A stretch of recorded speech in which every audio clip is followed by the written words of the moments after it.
And your free throws look good, pretty good this year. I was improving that. Was improving that aspect of your game a point of emphasis this offseason? Yeah, I mean, it's just one of those where if you can improve anything on your game, you might as well do it. And, when I was looking back at the stuff I wanted to improve on, I looked at my free throws and it was just, simple mechanics, just staying in my shot, following through. And, Right. I'm just trying to make sure every time I shoot a free throw, that's what I'm doing. Definitely. And what are your goals for the team this year? Same goals. Win the Pac-10, not the Pac-10, sorry, the Pac-12 tournament and go as far as we can in the tourney. Hopefully win the national championship. Awesome. And then who is your favorite non-basketball athlete? Tom Brady. That's what I thought. Got the win yesterday. There you go. Yeah, it's funny because we got a friend on my team, Khalid McCaskill, who's from New York, so he's a big Jets fan. So it was kind of a little, fun to watch my Pats beat on them yesterday. There you go. Awesome. And then last question: what was the best part of your NCAA tournament experience last year? Just the whole experience. I mean, flying down there, playing, doing media, actually playing, in the tournament, except for watching it, before last year, I'd always watch it on TV with my dad. It was kind of weird actually playing. Yeah, so seriously. Just the whole experience. Awesome. Thanks a lot, dude. No problem. Appreciate it. Actually, I got Hi. to be here. How you doing? How you doing? Feel pretty good. I see they haven't taken away your phone yet. Oh, no. How much flack did you get for that tweet that you sent? I got a lot of flack for it. I mean, like I said, it was one of those where, at the moment, you just make a choice. And at first, I didn't think it was a big deal. It's one of those where Twitter, it's one of those where you just say how you feel. And it was kind of weird because right after that, me and Tyler Lamb were talking about it, and he was like, "Yeah, bro." He's like, I was like, "Do you think I should delete it?" He was like, "Yeah, I really feel like you should delete it." And I was like, "Yeah, you're probably right." So then I deleted it. I remember the next day, Coach Allen talked to me, and he said, Coach Guerrero went out and talked to them. But it was just one of those where if I had to do it again, I'd just never say it. How quickly did you reconsider that? What was that time? 10 minutes, not even. I mean, it was one of those, we were going back on the bus. I sent it. They dropped us off, and we were walking back to the dorms, and we were just kind of talking. And, it was kind of funny because I remember Malcolm texted me. Malcolm Lee texted me, and he was like, "Hey, man," he's like, "Have you gotten any grief from that tweet you posted?" And I was like, "No, I haven't." He's like, "You might." And I was like, "Well, I don't know. Hopefully I don't." And, you saw what happened. So it was just kind of funny how he kind of... So Malcolm got that within a few minutes. Yeah, he actually texted me saying that he asked if I got in trouble for it because he saw the tweet, and I guess Malcolm said, he saw my tweet and it kind of reminded him of some of the tweets he used to send, and I was like, well, so far I haven't gotten in trouble yet, and he was like, yeah, but you should probably delete it. So did Tyler read it himself, or did you tell him that you... Oh, I told him. I mean, we all have Twitter, so it's one of those where you refresh and you see your timeline of the people you follow. We all follow each other, so it was one of those where we got on the bus and guys, checked and they're like, "Oh, look what Josh said," just one of those. And like I said, I didn't think too much of it. It was a frustrating loss. I was on the bus, just said what I said. But after talking to my parents, talking to Coach Howland, and some of the replies I got, it's just one of those where just don't even put yourself in that situation. Anybody from LMU contact you? No, nobody contacted me. I remember I talked to Coach Allen Saturday when we were watching film, and he said, Mr. DeGuerrero personally sent them an apology on my behalf. So I'll probably during this week go to Mr. Guerrero, and tell him thank you for doing that for me, and just to let him know that this probably won't happen again. None of those players follow you on Twitter?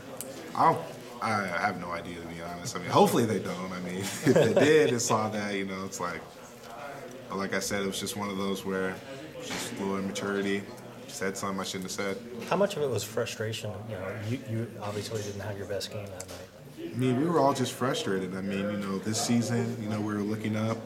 We had a good season, last year, and this year we were ranked.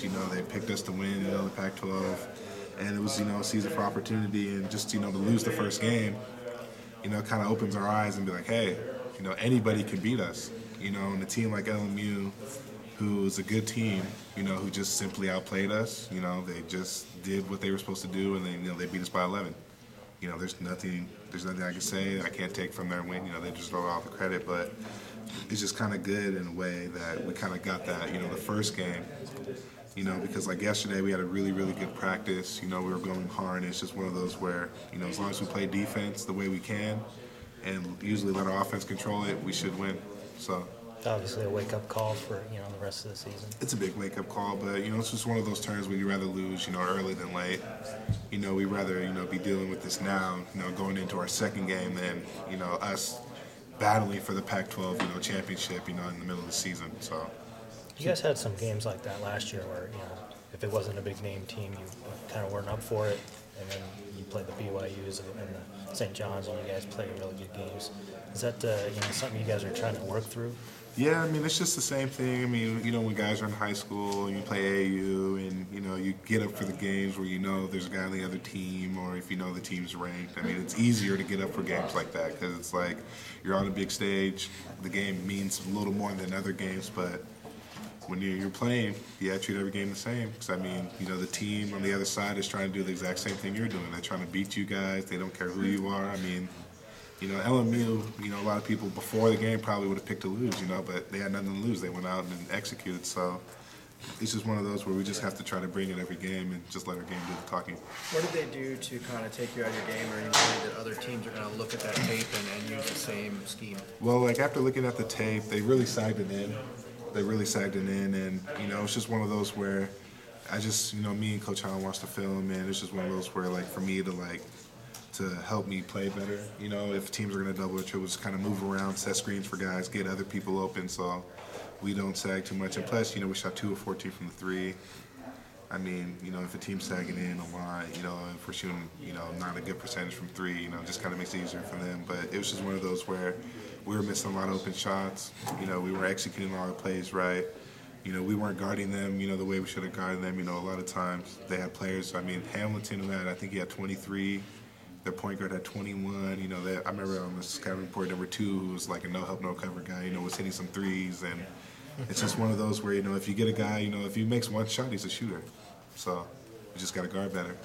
So Jeremy helps out that a lot then. Yeah, it's going to be really good to have him back for tomorrow. Stove's, really close to coming back too. We'll have Stove from Maui, but, Jeremy helps us a lot, because Zeke's playing, for the first 2 games, Zeke was our designated 1, and we had to move Lamb, from who's accustomed playing the 2, to the 1, and now, we have Jeremy to back up Zeke, and, Lamb can play the 2 and get more minutes at the 2, so we should be a little better at the guard position. So the identity of this team looks like it should be your front court, getting the ball inside, getting the ball to you. Do you feel a bigger responsibility this year, let's say, of carrying the team a bit? Well, I don't feel like it's a bigger responsibility. I know that, myself, I have to do a little more than I did last year, to help the team out. But, we know our identity. We know, we're pretty big. Me, the Ware twins, B-Lane, and Stove. And so we just got to go and just try to make, life easier for our guards. Thanks, Josh. How excited are you about being able to participate in that? I'm really excited. The Maui Invitational is a prestigious tournament. You see a lot of crazy games in Maui. You see a lot of teams do good in Maui. Like last year, UConn won Maui, and they ended up winning the national championship. So hopefully we can have the same luck. Is it something that you watched growing up? Yeah, I've always watched the Maui. It's just one of those where you follow college basketball. You always watch the 2K Cancer, in Madison Square Garden. You always watch the Maui Invitational. You always watch the NIT Classic. You always watch the classics in the beginning because there's a lot of intriguing matchups. So, really excited. You think it's a